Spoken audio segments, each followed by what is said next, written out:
The Gospel of Mark wastes no time. From the very beginning it plunges us into the dynamic ministry of Jesus. Mark chapter 3 continues this fast-paced journey, bringing us face to face with Jesus' authority and the growing opposition he faced. This chapter is a pivotal point in Mark's narrative. We find Jesus back in Galilee, the region where his ministry first blossomed. The crowds are flocking to him, eager to witness his miracles and hear his teachings. Yet amidst this popularity, tensions are brewing. The religious leaders, the Pharisees, are watching Jesus closely, their skepticism turning into open hostility. They are looking for any reason to discredit him, to stop his growing influence. Mark chapter 3 is a whirlwind of activity, emotion, and confrontation. It's a chapter where we see the kingdom of God breaking into the world in dramatic ways, but not without resistance. Prepare to be challenged and inspired. The Sabbath was a day of rest, a holy day for the Jewish people. It was a time to set aside work and focus on God. Jesus enters the synagogue, a place of worship and teaching. All eyes are on him. There he encounters a man with a withered hand. This man's condition is a visible reminder of the brokenness of the world, a world longing for healing and restoration.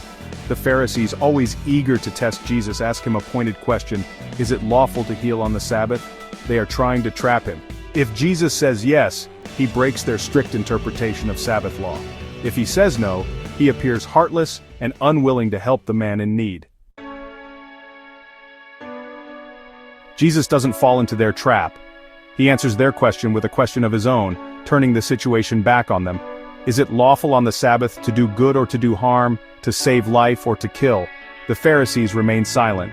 They are more concerned with their rules than with the well-being of a fellow human being. Jesus, filled with compassion, calls the man forward. "Stretch out your hand," he commands.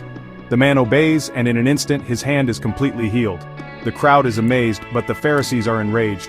They have witnessed Jesus' power, but instead of repenting, their hearts harden even more. Section 4. The plot thickens. Pharisees and Herodians unite. The Pharisees' hatred for Jesus boils over.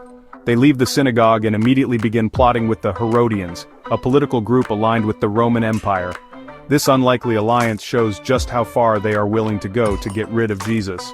The Herodians viewed Jesus as a threat to Roman authority, while the Pharisees saw him as a threat to their religious power. Together, they pose a formidable challenge to Jesus' ministry. Section 5. A retreat and a revelation. Jesus calls his 12. Knowing the danger he is in, Jesus withdraws to the Sea of Galilee. But the crowds follow him, eager to hear his teachings and experience his healing touch. Jesus teaches them, heals their sick, and demonstrates the love and power of the kingdom of God. It is in this context that Jesus makes a momentous decision. He goes up on a mountain and calls his 12 disciples to him. These 12 men, ordinary fishermen, tax collectors, and others, will become his closest followers. They will be trained and equipped to continue his ministry after he is gone. Section 6. Understanding the significance of the 12 apostles. The number 12 is significant. It represents the 12 tribes of Israel, symbolizing Jesus' mission to restore and renew God's people. The selection of the 12 apostles marks a turning point in Jesus' ministry. He is forming a core group of leaders who will carry his message to the ends of the earth. These men will witness his miracles, learn from his teachings, and ultimately lay down their lives for the sake of the gospel.